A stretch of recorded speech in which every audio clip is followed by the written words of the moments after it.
Wonderful to see all of you tonight and to have you with us in our midweek Bible study period. Whether you are here with us in the auditorium or you're at home and watching the live stream, we appreciate very much your participation in this period of Bible study. We hope that you will take your Bibles, be turning to John chapter 1. John chapter 1. We have begun a study of that. I want to mention, Brother Dayton Jameson just told me of the passing of Henry Walker of Alexandria, and he has a connection with Brother Dayton's grandson, I believe, and we want to remember that family in our prayers. He had cancer and then developed COVID and passed away as a result, and we need to remember that family. And Barbara and I would, we have it in the bulletin, but we would appreciate your remembering our sister-in-law, Ruby Anderson. Many of you know her, and they've been here several times over the years. Ruby and two of her sisters are suffering with cancer. Ruby's was just found just 3 days ago, and she's going to be having radiation and so on, and some other tests too, but we would request your prayers, if you would, please, and I know you will.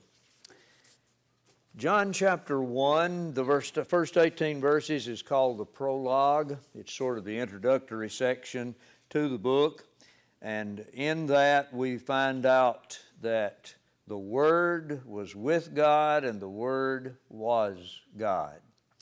And the Word, of course, is referring to Jesus. This is the way John introduces his book. The other writers introduce Jesus as a descendant of Abraham and of David and so on. But one of them traces all the way back, of course, to Adam. But here, John goes back beyond that into eternity, before time began. And of course, we know that John presents him in his writings here and in the book of Revelation as being eternal. He was there at the beginning, so that means that he predates the beginning. He was there at the beginning or in the beginning of time, and so that means that he was present before that time. And so we should be impressed by that. I want us to notice some of the things that are affirmed concerning the Word. You'll notice he was in the beginning, and he was God.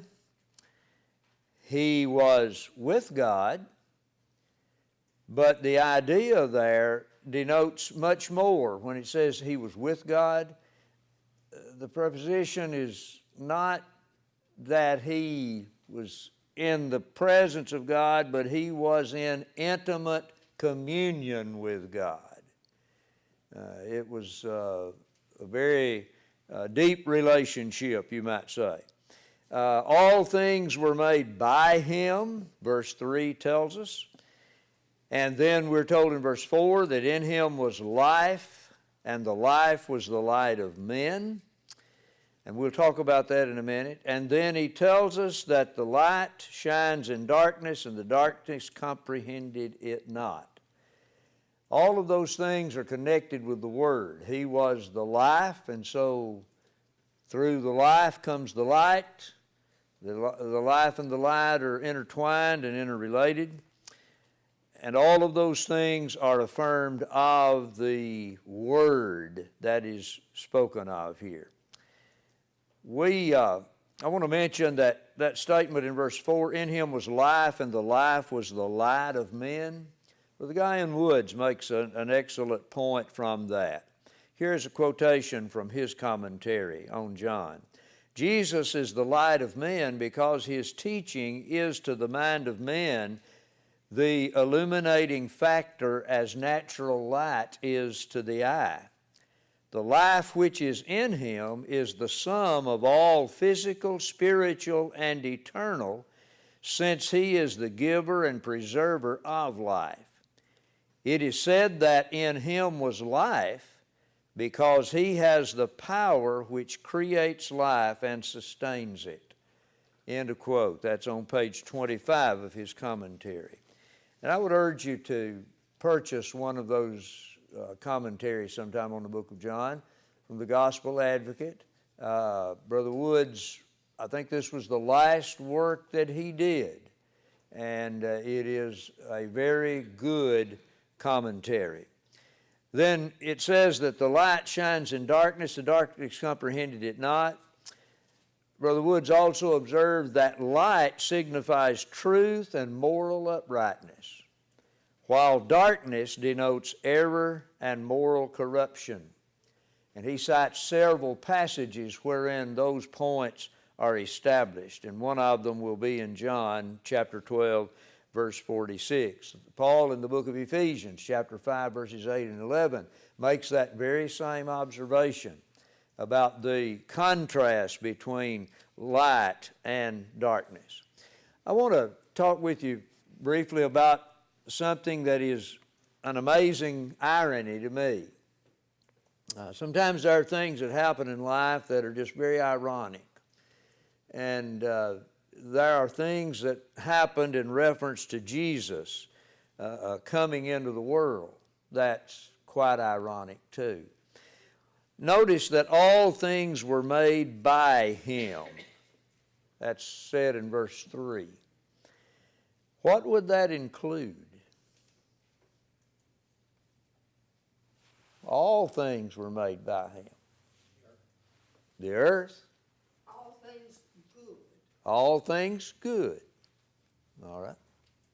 Because man has taken things that God, Jesus made and malformed it into something bad. Right. And the question would automatically be raised by some, well, did God create the devil? Did he create anything that was bad and evil? We have choices. I think the devil had a choice to become the devil. I think you're right. He did.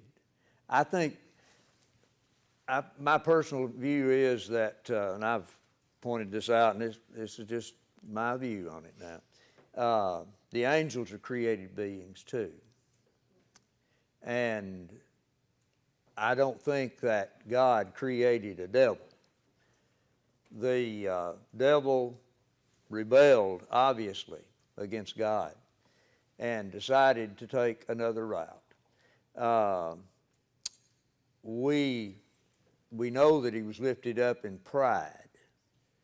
And there's a lot of things about the devil that, I may not understand, you may not understand.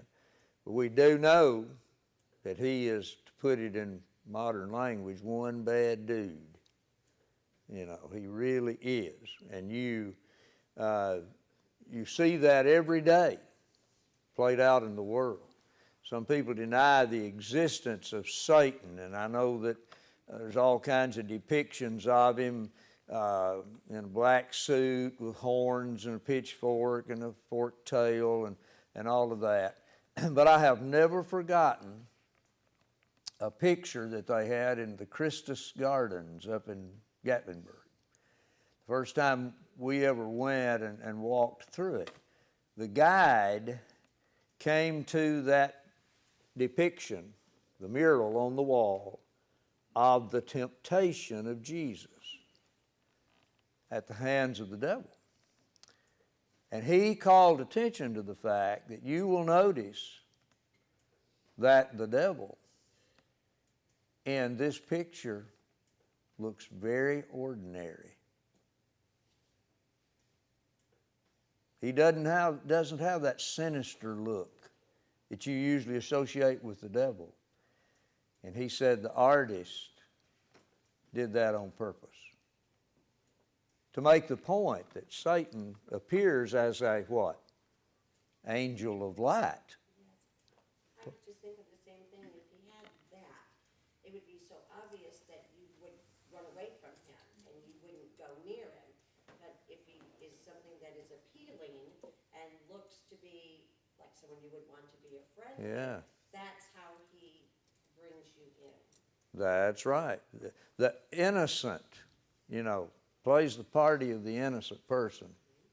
I think he does that. But he takes advantage of us. He is, as we talked, I believe, in the Sunday morning class about Satan's deception, his ability to deceive people, making everything appear to be okay when it's not. And notice how he posed questions to Eve to sort of break her down, and try to get her to think a little bit differently. And there can't be anything wrong with this if it's so good.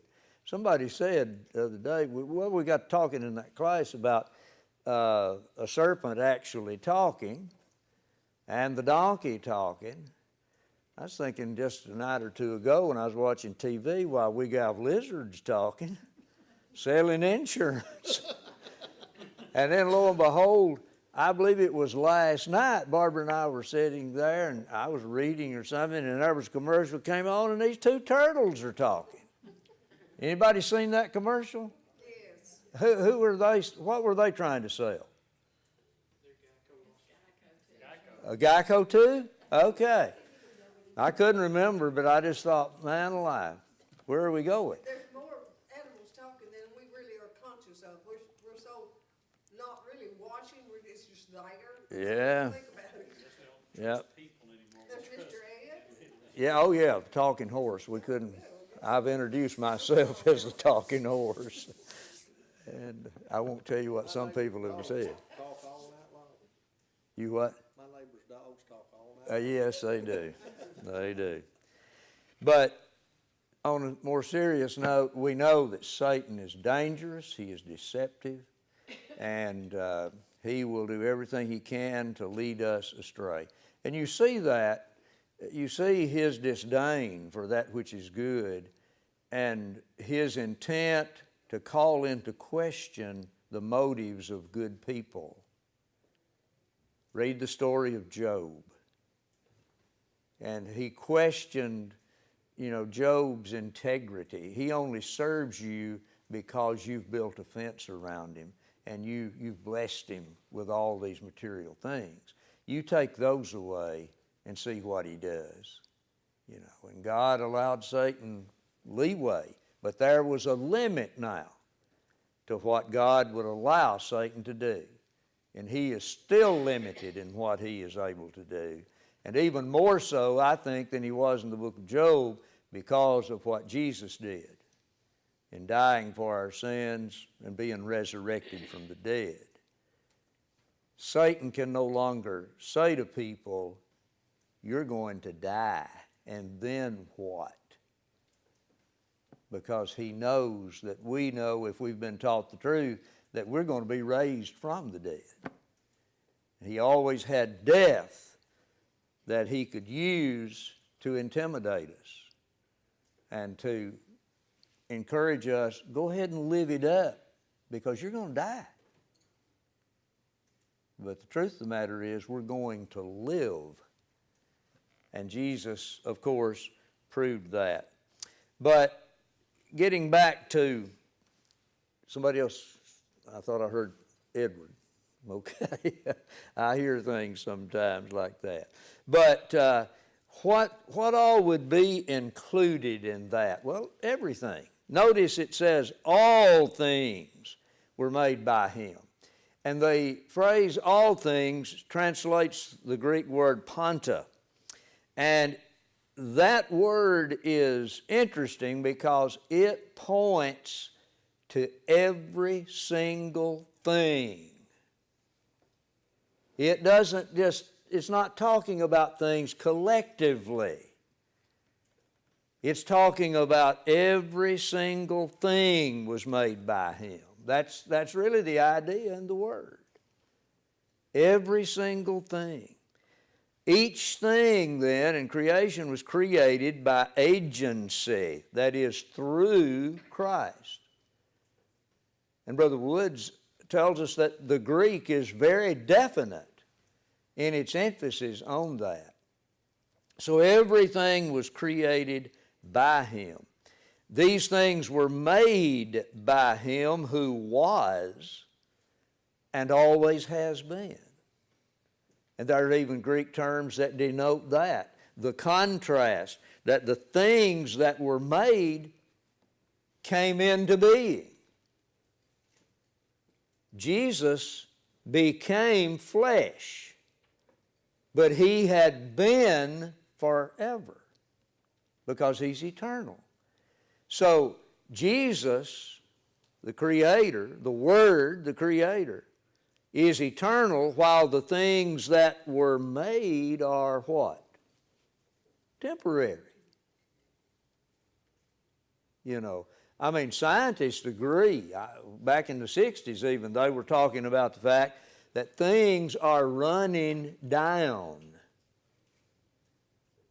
You know, it's clear that the things that are going to come to an end. I remember preachers saying when I was a kid, the minute you're born, you begin to die. And I thought, oh, whoa, you know, kind of got my attention. But as you grow older, you realize that's true. That's very true. We're not born in this world to live forever. We're not going to. It's appointed unto us once to die. And after this, the judgment. All of us are going to experience death unless Jesus comes first.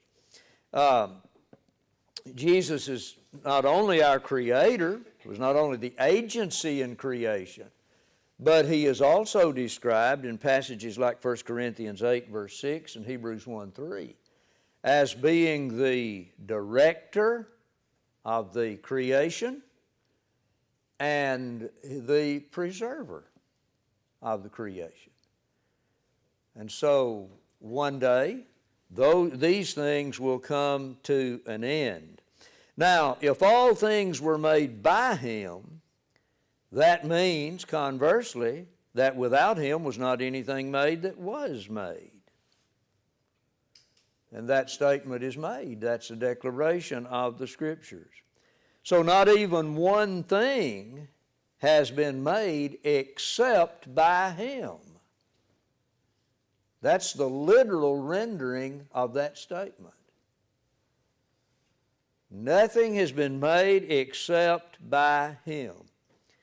What's the smallest thing we have to deal with? Barry Cahoon can answer that question. Below the atoms and Well, yeah, below atoms. What's not ADAM, but ATOM? well, below electron, there's something called a quark or a quark, and I don't even know what that is anymore. So A quirk. I know a lot of quirks. there's some really small, subatomic particles. Yeah. Jigger's pretty small. I'm sorry? A jigger's. You know, I thought of that. I thought of a chigger today. Yeah, I did. Because I remember someone laughing at me one time because I said something about seeing a chigger. And they said, "You can't see a chigger." I said, "You don't know what you're talking about." You sure You can. wouldn't laugh if you had one. Oh, no. I have not only seen them, but I have seen them crawling. They're moving along, whatever they do. My mother would get us down and de-chigger us after we had been to the blackberry patch. And You didn't put coal oil around your ankles and wrists? no, I didn't think, That's what Mama did. I couldn't be still long enough to put coal oil around my ankles and stuff. I do now. I would now. But I had a first cousin that went blackberry picking while he was over at Uncle Lewis and Aunt Lida Chaffin's. That's Donald's mom and dad. He went over and stayed a week with them. Aunt Lida took him blackberry picking. When he came back home, he looked like a red spotted Dalmatian. She had not only did he have the chigger bites, but everywhere a chigger had got on him, she put methylate or mercurochrome 1 And you talk about a speckled boy. He was a speckled boy. Nail polish will take care of him, Barbara said, too. But you think about a chigger, you think about an atom, what would be the biggest thing you think of? What's the largest mammal? Dinosaur. Did you see any of them when you was a girl? Blue whale. It's bigger than any dinosaur. I was thinking that the blue whale was the largest mammal. We saw one in the Smithsonian, and I think that was on the caption there beside it. I know I walked into the room where it was and had no idea it was in there because it's suspended from the ceiling. But I kept thinking, it is dark in here. I mean, it just was really difficult to see, to get around. And finally, I just happened to glance up, and I thought, oh. Now, you talk about hiding the light. That animal, now I don't know if it was the biggest blue whale that had ever been caught or what, but it was humongous. It was really amazing. But everything that was made by Jesus, the Word. He was the agent of creation. And when you think about that, it ought to cause us to realize how great, powerful, and authoritative He is. It is said in verse 10 that He was in the world, and the world was made by Him, and the world knew Him not. Now, I think that's one of the greatest ironies that has ever happened. Notice how many times it is described as belonging to Him, the world that is, belonging to Him. And those statements that are made, He came unto His own in verse 11, and His own received Him not. What would it be like to be completely and totally rejected by your family? We've all heard the joke about the little boy who realized his parents didn't want him anymore because they sent him to the grocery store, and while he was gone, they moved. That's really not a funny joke, is it? Because it just, it's sad that there are a lot of children that maybe are treated that way, and their parents are not attentive to their needs. But He came unto His own. They were His own people, and they received Him not. What were some of the reasons that they did not receive Him? They were in darkness. He was the light. The darkness didn't comprehend the light. Darkness doesn't desire light most of the time, does it? But darkness and light can't coexist. When we turn off the lights in here tonight, it will be much darker than it is right now. When you flip the light switch on, provided all the connections are made, then the light will push out the darkness. And that connection is very important. Do you all remember that old story about the Arabs that came to America many years ago and stayed in a very plush motel? And when they were to check out, the day they were to check out, the janitors caught them trying to remove all the faucets from the walls, the showers, and the wash basins and everything, because they thought that if you had the faucet, you would have water. They had no idea where they were from, see, they needed water. But they didn't know that the water that came out of that faucet had a whole bunch of things connecting to that faucet in order to bring it to them. They didn't understand that. So they were just thinking, if we can take these contraptions back home, we'll have all the water we need.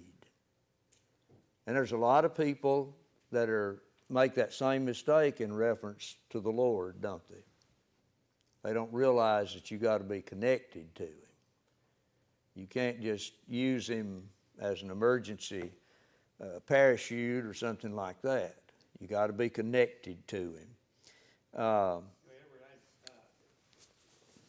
thought passed through my head, as integral as our body is, and just take your eye, and you can see. We take it for granted, or at least I do, you know. And all the abilities we have, and you take away light and put us in darkness, we're absolutely useless. That's right. A human being is absolutely useless in pure darkness. Now, it's hard to find pure darkness anymore. Yeah. Literally, you know, because we have so many lights, but Right. just, it's amazing because you don't want to go anywhere. You can't move. You're afraid, you know, of fear. Paralyzes you, doesn't it? If you go out west, have you ever noticed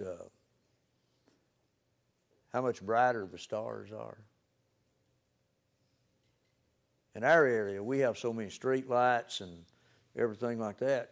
It's hard to, when I go out and walk the dog sometimes at night, you can't really see the stars like we did when I was a boy.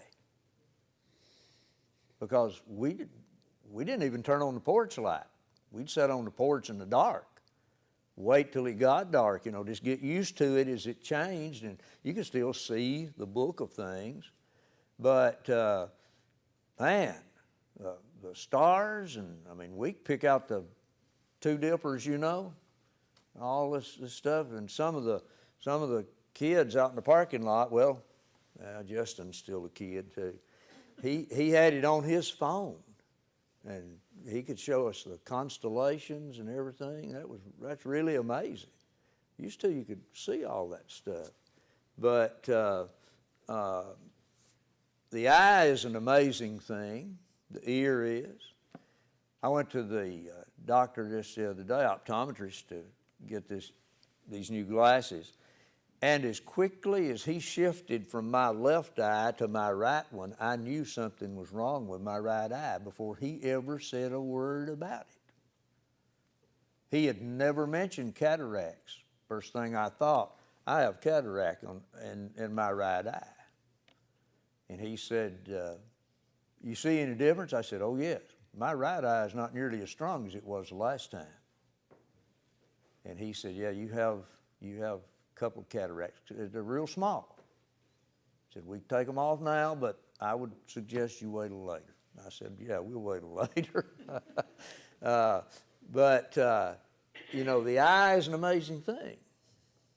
And it gives light to the body. And like Barry said, you go from light into total darkness. Is there anybody, I don't care how young you are, some of you young gals and boys, do you feel as comfortable as you do walking in light? Anybody want to say they feel as comfortable? I don't. And I'm sure not as adept at moving through the house we've lived in for 40 years. I used to have it memorized. I still have it memorized, but I don't always avoid stumbling over something, you know. That happens. Darkness is dangerous. There's lots of other reasons why they rejected Jesus. He didn't fit their ideas of who the Messiah was supposed to be. He didn't come from where they thought the Messiah would come. He just didn't subscribe. He did not agree with some of the things that they taught. He didn't agree with Pharisaical doctrine. He did not agree with Sadducean doctrine or the doctrine of the Herodians. They had all these ideas that they had conjured up, broken down into various groups and so on, and none of them liked Jesus because he disagreed with all of them. The thing about pride that we talked about the other night, that is such a besetting sin, isn't it? They had a lack of faith. They doubted. They had their own agendas and all of that. But you'll notice that as many as received him, he gave the power, and that is the right, the legitimate, rightful authority to become sons of God or children of God. And so the idea is that a privilege is granted through Jesus Christ that cannot otherwise be enjoyed. You'll notice that John uses the verb form of believe. Pisteuo, if I remember how to pronounce a Greek word or two. Now, the noun is pistis, P-I-S-T-I-S. John uses that none. I think 90-some times he uses the verb form for faith or believe. Now, what does that tell us?